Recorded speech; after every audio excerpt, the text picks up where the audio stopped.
कपड़े धोने वाली बहू। शादी के पहले से ही विभा को कपड़े धोने का बड़ा शौक था। कभी नल के नीचे तो कभी तालाब के पास। अरे मेरी नीली वाली लुंगी नहीं दिख रही है। विभा की अम्मा, कहाँ रखी है लुंगी? अरे वो तो विभा ने परसों ही धोकर रखी थी आपकी अलमारी में, देखो वहीं होगी। वो ना मैंने आज धो दी, मुझे लगा कि गंदी हो गई होगी। अरे कैसे गंदी हो गई थी? उसे तो मैंने पहना भी नहीं। हे भगवान, इस लड़की के कपड़े धोने की आदत से परेशान हो गया हूँ मैं। जितना तो घर में राशन नहीं आता, उससे कहीं ज्यादा डिटर्जेंट पाउडर का खर्चा है। इसकी शादी करवा दो, शादी जाए अपने घर में ही करे काम, फिर चाहे घर के कपड़े धोने हो या पूरे गांव के। हाँ ठीक बोल रही हो, देखता हूँ मैं कोई लड़का। वो दिन भी आ जाता है जब विभा को देखने लड़के वाले आ जाते हैं। लड़की मुझे अच्छी लगी। होने वाली सास कहती है, बेटी अगर कुछ पूछना है तो पूछ लो। वैसे तो हमारी लड़की बहुत ही शर्मीली है, जो बोल दो वो मान लेती है, इसे क्या पूछना होगा। अरे कैसी बात कर रही हो माँ, मुझे इन लोगों के घर रहना है, सवाल तो कई है। हाँ हाँ बेटा, पूछ लो ना, क्या पूछना है। आप लोगों के घर कपड़े कौन धोता है? सास का मुंह बन जाता है। देखो, अगर तुम ये कहना चाहती हो कि तुम्हें कपड़े धोने नहीं आते तो सुन लो, कपड़े मैं ही धोती हूँ, लेकिन तुम्हारे आ जाने के बाद मैं रुमाल तक नहीं धोऊंगी। अरे चुप रहना भाग्यवान, बहू बेचारी घर आई नहीं, उसे डराना शुरू कर दिया। वो क्या है ना बिटिया, अभी तक तो ये कल्लू की माँ ही धोती थी, लेकिन अब तुम्हारे पापा तो दहेज में वॉशिंग मशीन देंगे ही। तभी विभा की माँ बोल पड़ती है, सवाल भी पूछा तो क्या। वैसे भाई साहब, मशीन की तो फिर भी कपड़े धोने की कैपेसिटी होती है। मतलब जो बिटिया दे रहे हैं ना विभा, इसे कपड़े धोने का बहुत शौक है। ये आप लोगों के क्या, आस पड़ोस गांव मोहल्ले सबके कपड़े धो दे और उफ तक ना करे। बाहर देखा नहीं आपने कितने कपड़े सूख रहे हैं? सब हमारी बिटिया ने ही तो धोए हैं। बस भी करो ना माँ, शर्म आ रही इतनी तारीफ सुनकर। और तो और एक दाग निकाल कर दिखाओ तो मान जाऊं। हाँ अच्छा अच्छा, माफ करना बेटा, मैंने गलत समझा। हमें तो रिश्ता बहुत पसंद है। और ऐसे जुड़ जाता है रिश्ता कपड़े धोने का शौक रखने वाली विभा का। उसकी शादी हो जाती है कोयला फैक्ट्री में काम करने वाले कल्लू के साथ। शादी के बाद अचानक विभा चिल्लाती हुई सास के पास आती है। सासू माँ, अरे सासू माँ कहाँ है आप? ये तो धोखा है, धोखा दिया आप लोगों ने मुझे। इसे ससुर के चक्कर के बारे में पता चल गया। अरे तो उसमें तुझे क्यों धोखा मिला है? अरे नल में पानी नहीं आता, कपड़े कैसे कब धुलेंगे? अच्छा अच्छा, तू पानी नहीं आ रहा उसकी बात कर रही है। तो आपने क्या सोचा? कुछ नहीं। अच्छा, तेरी माँ ने कहा था कि कपड़े धोने का शौक है तुझे, याद आया मुझे। शौक शौक बोलकर कपड़े धोने वाले मेरे जुनून को कम ना आके सासू माँ, कपड़ा धोना मेरा गुरूर है।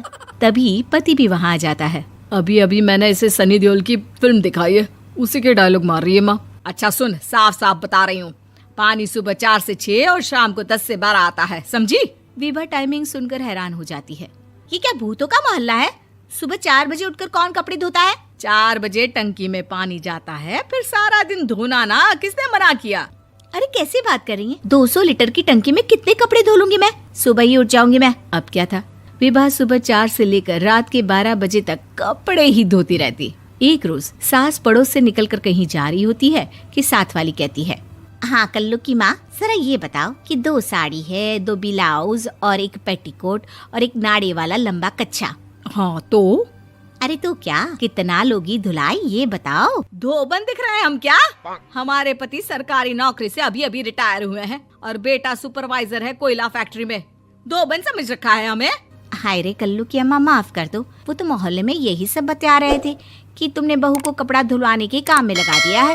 सास को पड़ोसन की बात सुनकर गुस्सा आ जाता है। वो घर पहुंचती है जहां घर के बाहर ही इतने सारे कपड़े सूख रहे होते हैं जितने कि किसी धोबन के घर पर। अरे ओ कल्लू की दुल्हन, बाहर निकल।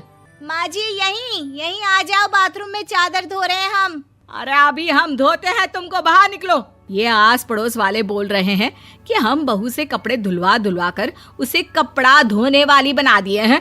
अरे छोड़ो ना माँ जी, किन लोगों की बातों में आती हो? आस पास के लोगों का तो काम ही होता है कि वो किसी तरह सास बहू को लड़ा दे। बहू सारे घर के कपड़े धोती है, ये क्या कम है? बोलिए। सास को भी लग जाता है कि वो बहू का ये सनकीपन नहीं छुड़वा सकती, इससे अच्छा है कि खुद ही चुप हो जाए।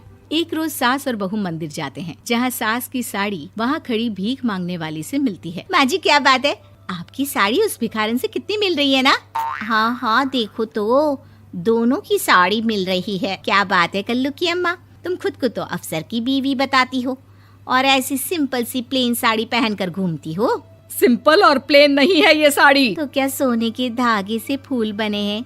कुछ भी सासू माँ, कुछ भी। हाँ बने थे इस साड़ी में सोने के धागे से फूल। मेरे पति लेकर आए थे मद्रास से स्पेशली मेरे लिए 10,000 की। ताहे भाई साहब इस भिखारन के लिए भी सेम टू सेम साड़ी लेकर आए होंगे 10,000 की। सास उस वक्त तो कुछ नहीं कहती, लेकिन बहू के साथ घर आती है और अलमारी से एल्बम निकाल कर लाती है। ये साड़ी देख रही है, ये वही साड़ी है जिसे मैंने अभी पहना था। इस साड़ी में ये जो चमकदार फूल दिख रहे हैं ना, ये सोने के धागों से काढ़े गए हैं। लेकिन तू लोकल वॉशिंग मशीन ब्रश से घिस घिस कर सारे फूलों को निकाल कर साड़ी प्लेन कर दी। मुझे माफ कर दीजिए सासू माँ। और तो और, जब मैंने तुझे तेरी गलती के लिए कुछ नहीं कहा, लेकिन तूने तो सबके सामने मेरा मजाक ही बना दिया। क्यों? बहू को समझ में आ जाता है कि अब से उसका कपड़े धोना बंद। उम्मीद है कि आपको हमारी ये कहानी पसंद आई होगी। कृपया हमारे चैनल को सब्सक्राइब करें और सभी अपडेट्स के लिए बेल आइकन जरूर क्लिक करें। और हाँ, वीडियो लाइक और शेयर करना मत भूलिएगा। Bye bye.